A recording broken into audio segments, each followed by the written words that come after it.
നമസ്കാരം.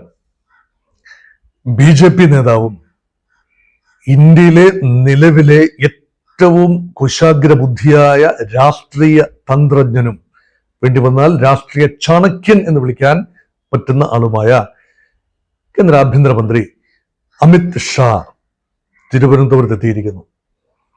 ഇവിടുത്തെ എത്തിയതല്ല, ഒരു മുന്നൊരുക്കം എന്ന നിലയിൽ, പൈലറ്റ് റോൾ എന്ന നിലയിലാണ് എത്തിയിരിക്കുന്നത്. 2-3 കാര്യങ്ങൾ ദൗത്യമായി കാണാവുന്നതേ ഉള്ളൂ. ഒന്ന്, പ്രധാനമന്ത്രി നരേന്ദ്രമോദിയുടെ കേരള സന്ദർശനവുമായി ഏതാണ്ട് 1-2 ആഴ്ചക്കുള്ളിൽ 2-3 ആഴ്ചക്കുള്ളിൽ നടക്കേണ്ട കേരള സന്ദർശനവുമായി ബന്ധപ്പെട്ട് മുന്നൊരുക്കങ്ങൾ അത് മോണിറ്റർ ചെയ്യുക. അത് വലിയ പ്രതീക്ഷയോടെ കേരളത്തിലെ ബി.ജെ.പി. നോക്കിക്കാണുന്ന ഒരു വരവാണ് പ്രധാനമന്ത്രി ശ്രീ നരേന്ദ്രമോദിയുടെ ആഗമനം. പ്രത്യേകിച്ച് തിരുവനന്തപുരം നഗരസഭ കോർപ്പറേഷൻ ബി.ജെ.പി. പിടിച്ചെടുത്തതിൻ്റെ ആഘോഷം, അതുമായി ബന്ധപ്പെട്ട ചില പ്രഖ്യാപനങ്ങൾ, ചില ആഘോഷങ്ങളുടെ ഭാഗമായി സ്വാഭാവികമായി വരാൻ സാധ്യതയുള്ള വൻപൻ കേന്ദ്ര ഓഫറുകൾ, ഡബിൾ എൻജിൻ എന്നതിൻ്റെ ബെനിഫിറ്റ് എന്താണ് എന്ന് നാട്ടുകാർക്ക് കട്ടിക്കൊടുക്കാൻ ബി.ജെ.പിക്ക് ലഭിക്കുന്ന സുവർണ അവസരം. അത് ആഭ്യന്തര തർക്കങ്ങളിൽ പെട്ട്, ചെറിയ വിവാദങ്ങളിൽ പെട്ട്, ശ്രീലേഖയുമായി ബന്ധപ്പെട്ടോ അല്ലെങ്കിൽ വി രാജേഷുമായി ബന്ധപ്പെട്ടോ അല്ല എങ്കിൽ മുൻ സ്പീക്കർ പ്രശാന്തുമായി ബന്ധപ്പെട്ടോ ഉള്ള വിവാദങ്ങൾ, ചെറിയ കാര്യങ്ങൾ, മുറി തർക്കം, അങ്ങനെയുള്ള മുറിയും ഉൾപ്പെടെയുള്ള തർക്കങ്ങൾ ഒഴിവാക്കി വിശാലമായ അർത്ഥത്തിൽ ആ പ്രധാനമന്ത്രിയുടെ വരവിന് ഒരു ഒരു ഒരു ഒരു ഗും നൽകാനുള്ള ഒരു തയ്യാറെടുപ്പ്. ഇതാണ് ഒരു ഉദ്ദേശം. 2, നിയമസഭാ തെരഞ്ഞെടുപ്പിൽ ബി.ജെ.പിയുടെ എ ക്ലാസ് മണ്ഡലങ്ങൾ, A+ കാറ്റഗറി മണ്ഡലങ്ങൾ, അതായത് ബി.ജെ.പിക്ക് 30,000-ൽ പരം വോട്ടുകൾ ഓൾറെഡി പിടിക്കാൻ കൺസിസ്റ്റന്റായി ലോക്സഭാ തെരഞ്ഞെടുപ്പ്, ഇപ്പോഴത്തെ തദ്ദേശ തെരഞ്ഞെടുപ്പ്, അതെല്ലാം ലഭിച്ച ഏതാണ്ട് 10-30 മണ്ഡലങ്ങളുണ്ട്. 30,000 വോട്ട് കൊണ്ട് കേരളത്തിലെ ഒരു നിയമസഭാ മണ്ഡലത്തിൽ ജയിച്ചു വരാനാവില്ല, ത്രികോണ മത്സരമാണെങ്കിൽ പോലും എന്ന് നമുക്കറിയാം. പക്ഷെ 45,000 വോട്ട് അങ്ങനെയല്ല. ശക്തമായ ത്രികോണ മത്സരത്തിൽ ഏതാണ്ട് 1,20,000-ഓളം വാലിഡ് വോട്ടുകൾ ഉണ്ട് എങ്കിൽ, കൃത്യമായി ഒരു 40,000-45,000 വോട്ടുകൾ ഉണ്ട് എങ്കിൽ ജയിച്ചു വരാവുന്ന സാഹചര്യമുള്ള നിരവധി മണ്ഡലങ്ങൾ കേരളത്തിലുണ്ട്. അവിടെ കൃത്യമായ സ്ഥാനാർത്ഥി നിർണയം നടക്കണം. അവിടെ പുത്തരിയിൽ കല്ലുകടി ഉണ്ടാവരുത്, നേതാക്കൾ തമ്മിൽ മൂപ്പിളമ തർക്കങ്ങൾ ഉണ്ടാകരുത്. ഗ്രൂപ്പ് തർക്കങ്ങൾ ഇപ്പോൾ ബി.ജെ.പിയുടെ ആരോഗ്യത്തിന് നല്ലതല്ല. അങ്ങനെ ബി.ജെ.പി. തന്നെ കേരളത്തിൽ പറയുന്ന A+ ക്ലാസ് മണ്ഡലങ്ങളിൽ ശ്രദ്ധ കേന്ദ്രീകരിച്ചുകൊണ്ട് കേരളത്തിൽ ഒരു വയബിൾ ഓപ്പോസിഷൻ സ്പേസായി മാറുക, ഇത് ബി.ജെ.പിയുടെ ദൗത്യമാണ്. ആ ദൗത്യത്തിന് ചുക്കാൻ പിടിക്കേണ്ടത് യഥാർത്ഥത്തിൽ കേരള നേതാക്കളാണെങ്കിലും കേന്ദ്രത്തിൽ നിന്നും അതിന് തന്ത്രങ്ങളുടെ അഗ്രഗണ്യനായി ഉള്ള അമിത് ഷാ തന്നെയാണ്. സൗത്ത് ഇന്ത്യ ഒരു പാക്കേജായി കണ്ടുകൊണ്ട്, തമിഴ്നാട് കേരള പാക്കേജായി കണ്ടുകൊണ്ട് ബി.ജെ.പിക്ക് ബാലികേറാമലയായ തമിഴ്നാട്ടിലും കേരളത്തിലും അസ്തിത്വം ഉണ്ടാക്കാനുള്ള വലിയ ശ്രമത്തിലാണ്. നോക്കൂ, ശ്രീ അമിത് ഷാ തമിഴ്നാട് സന്ദർശനത്തിന് ശേഷമാണ് കേരളത്തിലേക്ക് വന്നത്. തമിഴ്നാട്ടിൽ ഒരുപക്ഷെ ശക്തരായ അലയൻസ് ലഭിച്ചേക്കാം. ഓൾറെഡി AIADMK ഉണ്ട്. വിജയ് പാർട്ടിയുടെ നിലപാട് വളരെ നിർണായകവുമാണ്. എങ്ങനെയാണ് നീക്കുപോക്കുകൾ നടത്തുന്നത് എന്നതാണ്. അതുകൊണ്ട് ഒരു സ്ട്രാറ്റജിക് അലയൻസ് പൊളിറ്റിക്സിലാണ് തമിഴ്നാട് നീങ്ങുന്നതെങ്കിൽ കേരളത്തിൽ അങ്ങനെയല്ല. ബി.ജെ.പി. ഒറ്റയ്ക്ക് കേരളത്തിന്റെ ഒരു മൂന്നാം മുന്നണി സ്പേസ് വലിക്കേണ്ടി വരുന്നു. BDJS കയ്യാലപ്പുറത്തെ തേങ്ങ മാതിരിയാണ്. BDJSന് ചരിത്രപരമായി കാര്യമായ വോട്ടുകൾ എത്തിക്കാൻ ബി.ജെ.പി. കിറ്റിയിലേക്ക്, NDA കിറ്റിയിലേക്ക് കാര്യമായ വോട്ടുകൾ എത്തിക്കാൻ കഴിഞ്ഞിട്ടില്ല. മുൻ തെരഞ്ഞെടുപ്പുകളിൽ ഒരു 10 വർഷത്തിലധികമായി അവർ പരസ്പരം ശ്രമിക്കുന്നു എങ്കിൽ പോലും ഒരു MLA എത്തിക്കാൻ കഴിഞ്ഞിട്ടില്ല. കാര്യമായി തദ്ദേശ തെരഞ്ഞെടുപ്പിൽ പോലും കാര്യമായ പ്രഭാവം ചെലുത്താൻ BDJSന് സ്ഥാനാർത്ഥികൾ കഴിഞ്ഞിട്ടില്ല എന്ന് പറയുമ്പോൾ BDJS ഒരു വലിയ ബാധ്യതയായി മാറുന്നു ബി.ജെ.പിക്ക്. അങ്ങനെയെങ്കിൽ ബി.ജെ.പി. നേരിട്ട് മത്സരിച്ചാൽ ഒരുപക്ഷെ BDJS മത്സരിക്കുന്നതിനേക്കാൾ കൂടുതൽ വിജയ സാധ്യത, അല്ലെങ്കിൽ കൂടുതൽ വോട്ട് ഷെയറെങ്കിലും ലഭിക്കാൻ സാധ്യത ബി.ജെ.പിക്ക് ഉണ്ട് എന്ന് കണക്കാക്കുന്നു. അതുകൊണ്ട് തീർച്ചയായും ഇതുമായി ബന്ധപ്പെട്ടൊക്കെയുള്ള കൃത്യമായ ചില ധാരണകളിൽ എത്തിച്ചേരണം എന്നതാണ് അമിത് ഷായുടെ വരവിന്റെ പിന്നിലെ 2ാമത്തെ ഉദ്ദേശം. 3ാമത്തെ ഉദ്ദേശം എന്ന് പറഞ്ഞാൽ, ബി.ജെ.പി. യഥാർത്ഥത്തിൽ കേരളത്തിൽ ആഗ്രഹിക്കുന്നത് അവരുടെ ആത്യന്തികമായി മുഖ്യ പ്രതിപക്ഷം ആയി മാറുക. BJPക്ക് അറിയാം, കൃത്യമായി അറിയാം, അടുത്ത കാലത്തെങ്ങും സമീപ ഭാവിയിലെങ്ങും തന്നെ കേരളത്തിലെ ഭരണപക്ഷമായി മാറാൻ BJPക്ക് കഴിയില്ല. 5 വർഷം മുൻപ് നിയമസഭാ തെരഞ്ഞെടുപ്പ് തൊട്ട് മുൻപ് അന്നത്തെ സംസ്ഥാന അധ്യക്ഷൻ K. സുരേന്ദ്രൻ ഒരു അബദ്ധ പ്രസ്താവന നടത്തി. ഇത് കേവലം അബദ്ധ പ്രസ്താവനയാണോ അതോ കരുതിക്കൂട്ടിയുള്ള പ്രസ്താവനയാണോ എന്നതിൽ തർക്കമുണ്ടാകും. BJPക്ക് 35 സീറ്റുകൾ കേരളത്തിൽ ലഭിച്ചാൽ BJP ആയിരിക്കും ഭരണത്തിലെത്തുന്നത്. 35 പോയിട്ട് ഒരു സീറ്റ് പോലും ലഭിച്ചില്ല. ഉണ്ടായിരുന്ന നേമത്തെ അക്കൗണ്ട് ശിവൻകുട്ടി അങ്ങോട്ട് പൂട്ടി. അതാണ് സംഭവിച്ചത്. പക്ഷേ അങ്ങനെ പറയാനുള്ള ധൈര്യം ഉണ്ടായി എന്ന് പറയുന്നത് ചില കണക്കുകൂട്ടലുകളുടെ അടിസ്ഥാനത്തിലാണ്.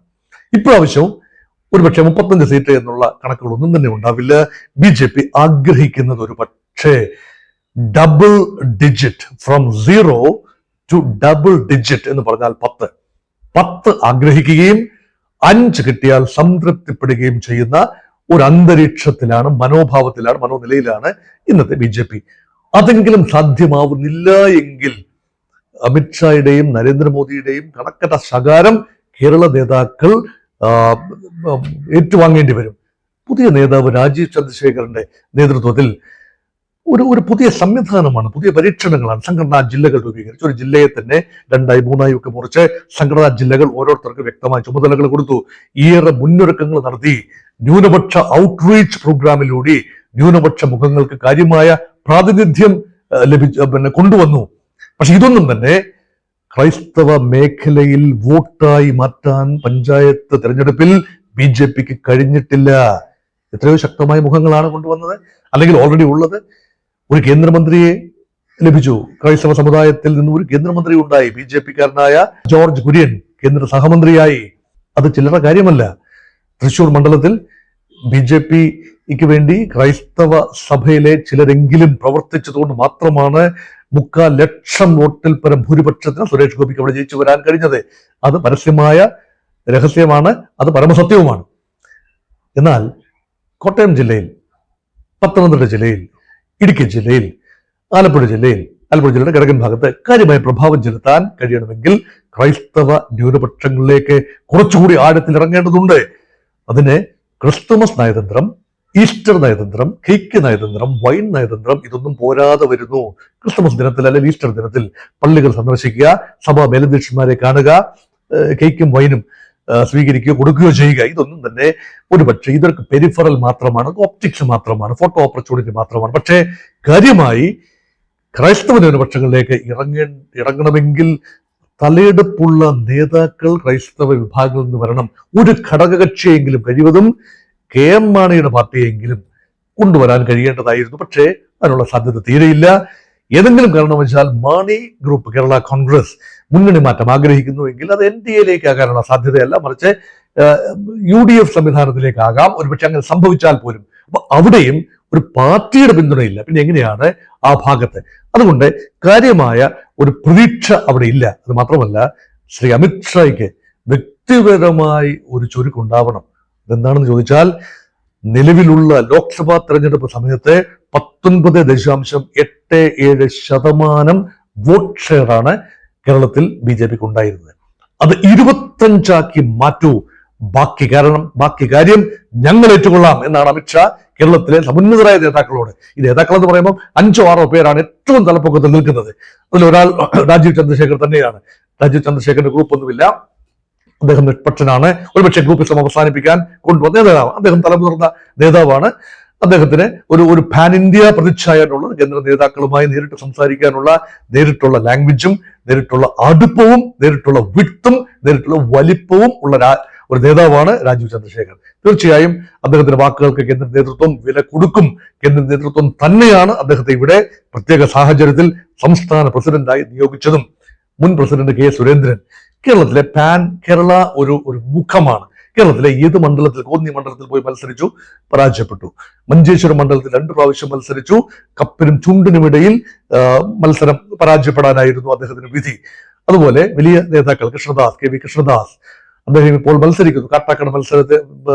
കാട്ടാക്കട മണ്ഡലത്തിൽ ഒരുപക്ഷെ മത്സരിക്കുന്നു, തിരുവനന്തപുരം തെക്ക്. ഇനി അതുമല്ല എങ്കിൽ വി മുരളീധരൻ മുൻ കേന്ദ്രമന്ത്രിയാണ്. ഒരുപക്ഷെ ജയത്തോളം പോകുന്ന പരാജയമാണ് ലോക്സഭാ തെരഞ്ഞെടുപ്പിൽ അദ്ദേഹത്തിന് ആറ്റിങ്ങൽ മണ്ഡലത്തിൽ സംഭവിച്ചത്. അടൂർ പ്രകാശിനോട് അദ്ദേഹം പരാജയപ്പെട്ടു. പക്ഷേ അത് വലിയ രീതിയിൽ 3 ലക്ഷത്തിൽ പരം വോട്ടുകളാണ് അദ്ദേഹം നേടിയെടുത്തത്. അദ്ദേഹം ശക്തമായ സാന്നിധ്യമാകും. വട്ടിയൂർക്കാവ് നിയോജക അദ്ദേഹം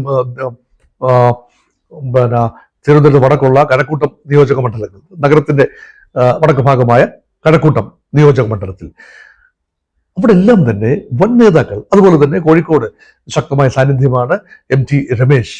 ശോഭാ സുരേന്ദ്രൻ കേരളത്തിൽ എവിടെ ഫീൽഡ് ചെയ്താലും ജയസാധ്യതയുള്ള വലിയ ഒരു മുഖമാണ്. സ്വീകാര്യമായ BJPക്കുള്ളിൽ സ്വീകാര്യമായ മുഖമാണ്. മത്സരിച്ച എല്ലായിടത്തും വൻ തോതിൽ വോട്ട് ഷെയർ വർദ്ധിപ്പിച്ച ഒരാൾ കൂടിയാണ്. കഴിഞ്ഞ തെരഞ്ഞെടുപ്പിൽ, ലോക്സഭാ തെരഞ്ഞെടുപ്പിൽ ആലപ്പുഴ മണ്ഡലത്തിൽ മത്സരിച്ച് ഉഗ്രമായ വോട്ട് ഷെയർ വർധന നടത്തി 3 ലക്ഷത്തോളം വോട്ടുകളാണ് നേടിയെടുത്ത്. ഒരുപക്ഷെ കായംകുളത്തോ അരൂർ പോലെയുള്ള മണ്ഡലത്തോ ഒക്കെ മത്സരിക്കാനുള്ള സാധ്യത ശോഭാ സുരേന്ദ്രനുണ്ട്. അതുകൊണ്ട് വൻ നേതാക്കൾ BJPക്ക് ഉണ്ട്.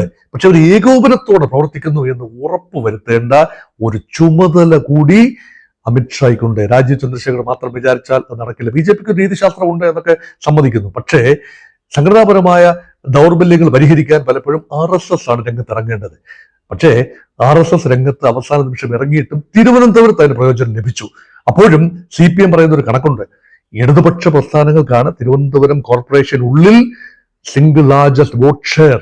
സീറ്റുകളുടെ കാര്യത്തിൽ അവർ പിന്നാക്കം പോയി, 29 സീറ്റ്. പക്ഷെ 50 സീറ്റ് നേടിയ BJPയേക്കാൾ ലേശം വോട്ട് ഷെയറിൽ കൂടുതലായിരുന്നു ഇടതുപക്ഷം. അത് അവഗണിക്കാനാവാത്ത ഒരു സത്യം കൂടിയാണ്. അത് പരിഗണിച്ചുകൊണ്ട് BJP ഒരുപക്ഷെ കുറച്ചുകൂടി പഴുതുകൾ അടച്ചുകൊണ്ടുള്ള മുന്നോട്ട് പോകൽ എന്നത് ഒരുപക്ഷെ പരീക്ഷിക്കാൻ സാധ്യതയുള്ള ഒരു കാര്യമാണ്. BJPയുടെ മിഷൻ എന്നത് വളരെ വ്യക്തമാണ്.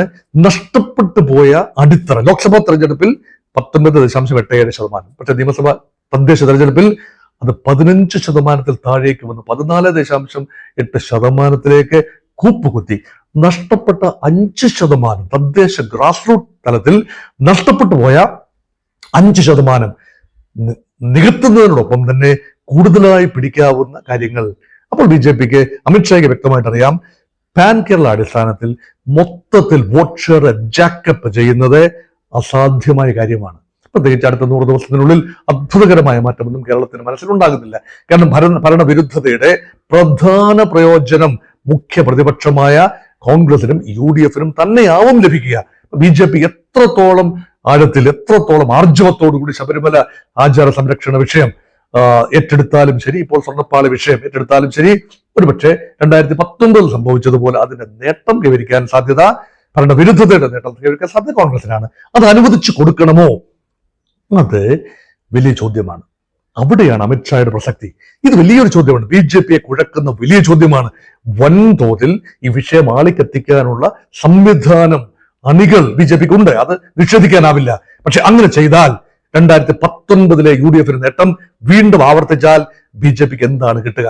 ഏതാനും സീറ്റുകൾ കിട്ടും. തിരുവനന്തപുരം നഗരത്തിലെ 1-2 സീറ്റുകൾ ലഭിക്കാം. അവിടെ നിന്ന് ഇവിടുന്നൊക്കെ സീറ്റുകൾ ലഭിക്കാം. 4-5 സീറ്റുകൾ ലഭിക്കുന്നത് അസാധ്യമായ കാര്യമൊന്നുമില്ല. അത് മതിയാവുമോ? LDF തുടർ ഭരണത്തിൽ വരുന്നതല്ലേ ആത്യന്തികമായി BJPയുടെ ആരോഗ്യത്തിന് നല്ലത്?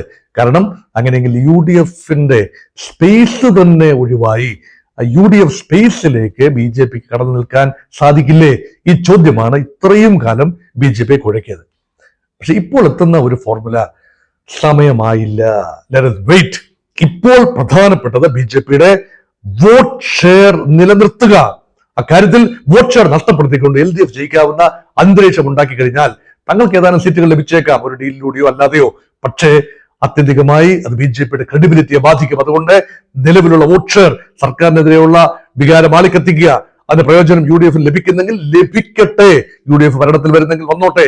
എങ്കിലും ഞങ്ങൾക്ക് 20% വോട്ട് ഷെയർ എന്നത് കാണുന്നില്ല എങ്കിൽ ഒരു സാധ്യതയും ഭാവിയിൽ ഇല്ലാതെയാവും എന്ന ചിന്തയാണ്. അതുകൊണ്ട് ഇപ്പോഴത്തെ സ്ട്രാറ്റജി, അമിത്ഷായുടെ ഒരു സ്ട്രാറ്റജി പൊതുവെ വിലയിരുത്തപ്പെടുന്നത്, കൃത്യമായി ജയിച്ചു വരാൻ സാധ്യതയുള്ള A+ കാറ്റഗറി മണ്ഡലങ്ങളിൽ പൂർണ്ണമായും ശ്രദ്ധ ഊന്നുക. ആ മണ്ഡലം കേന്ദ്രീകരിച്ച് ഉടനടി തന്നെ പ്രവർത്തനങ്ങൾ തുടങ്ങുക. ഓൾറെഡി അത് സെറ്റാണ്, തുടങ്ങുക. അങ്ങനെയാണ് അമിത്ഷായുടെ ഒരു ചിന്ത പോകുന്നത്. മറ്റ് മണ്ഡലങ്ങൾ ഉപേക്ഷിക്കണമെന്നല്ല, ഒരുപക്ഷെ വലിയ ക്ലെയിമോ അവകാശവാദവും ഇല്ലാതെ തന്നെ വളരെ സൈലന്റായി പ്രവർത്തിക്കുക. RSS സംവിധാനത്തെ പൂർണ്ണമായി പ്രയോജനപ്പെടുത്തുക. അർബൻ വോട്ട് സ്പേസ് BJPക്ക് ഉണ്ട് എന്ന് തദ്ദേശത്തിൽ തന്നെ തെളിഞ്ഞതാണ്. തിരുവനന്തപുരം നഗരം, കൊല്ലം നഗരം, കോഴിക്കോട് നഗരം ഇവിടെയൊക്കെ തന്നെ BJP വൻതോതിൽ വോട്ട് ഷെയർ വർദ്ധിപ്പിച്ചു. പക്ഷേ റൂറൽ ഏരിയയിൽ വേണ്ട ഇൻറോഡ്സ് ഉണ്ടാക്കാൻ BJP കഴിഞ്ഞിട്ടില്ല. അതുകൊണ്ട് ഇപ്പോൾ BJPയുടെ സന്ദർശനം വൈകുന്നേരം വലിയ യോഗത്തിൽ, കോർ കമ്മിറ്റി യോഗത്തിൽ അമിത്ഷാ പങ്കെടുക്കുന്നു കേരളത്തിലെ. അവിടെ ഉണ്ടാകുന്ന തീരുമാനങ്ങൾ അടുത്ത ദിവസം നമുക്കറിയാൻ സാധിക്കും. കൃത്യമായ എന്തെങ്കിലും തീരുമാനങ്ങളിൽ BJP എത്തിയിട്ടുണ്ടോ എന്ന്. പക്ഷെ ഒരു കർട്ടൻ റൈസർ എന്ന നിലയിൽ അമിത്ഷായുടെ ദ്വിദിന കേരള സന്ദർശനത്തിന്റെ ഒരു കർട്ടൻ റൈസർ അല്ലെങ്കിൽ അതിന്റെ ഒരു വിലയിരുത്തൽ ഈ നിമിഷം ഞാൻ നിങ്ങളോട് സംസാരിക്കുന്ന ഈ നിമിഷം ശ്രീ അമിത്ഷാ BJPയുടെ ഉന്നത നേതാക്കളെ ഇപ്പോൾ കണ്ടുകൊണ്ടിരിക്കുകയാണ്. അതിന്റെ എന്താണ് അവിടെ ചർച്ച ചെയ്തത് എന്നതിനെ കുറിച്ചുള്ള നിഗമനങ്ങൾ മാത്രമേ ഇപ്പോഴുള്ളൂ. പക്ഷേ let us wait and see. പക്ഷേ എഴുതിത്തള്ളാനാവാത്ത ഒരു ശക്തി തന്നെയാണ് മൂന്നാം ശക്തിയായ BJP NDA. അവർ പിടിക്കുന്ന വോട്ടുകൾ ഇടതുപക്ഷത്തിൻ്റെതാവാനുള്ള സാധ്യതയാണ് ഞാൻ കൂടുതലായി കാണുന്നത്. മുൻകാലങ്ങളിൽ നിന്ന് വിഭിന്നമായി കൂടുതൽ വോട്ടുകൾ, ഭരണവിരുദ്ധ വോട്ടുകൾ ഉൾപ്പെടെ ഇടതുപക്ഷത്തു നിന്ന് വരാൻ സാധ്യതയുണ്ട്. ഈഴവ വോട്ടുകളിൽ ഒരു ചെറിയ പങ്ക് പോലും ഇടതുപക്ഷത്തു നിന്ന് വരാനുള്ള സാധ്യത കൂടുതലായി കാണുന്നു. അതുകൊണ്ട് ഏറ്റവും അധികം അമിത്ഷായുടെ തന്ത്രങ്ങളിൽ ഏറ്റവും അധികം അങ്കലാപ്പിലാകാൻ സാധ്യതയുള്ളത് ഇടതുപക്ഷ ജനാധിപത്യ മുന്നണിക്കാണ്. UDF ഇതെല്ലാം കണ്ട് നിൽക്കുകയാണ്.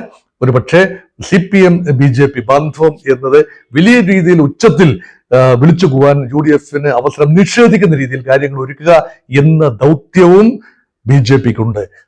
അമിത്ഷായുടെ ചണക്യ തന്ത്രങ്ങൾ, അമിത്ഷായുടെ മൂശയിൽ ഉരുത്തിരിയുന്ന തന്ത്രങ്ങൾ എന്താണ് എന്ന് നമുക്ക് കാത്തിരുന്ന് കാണാം.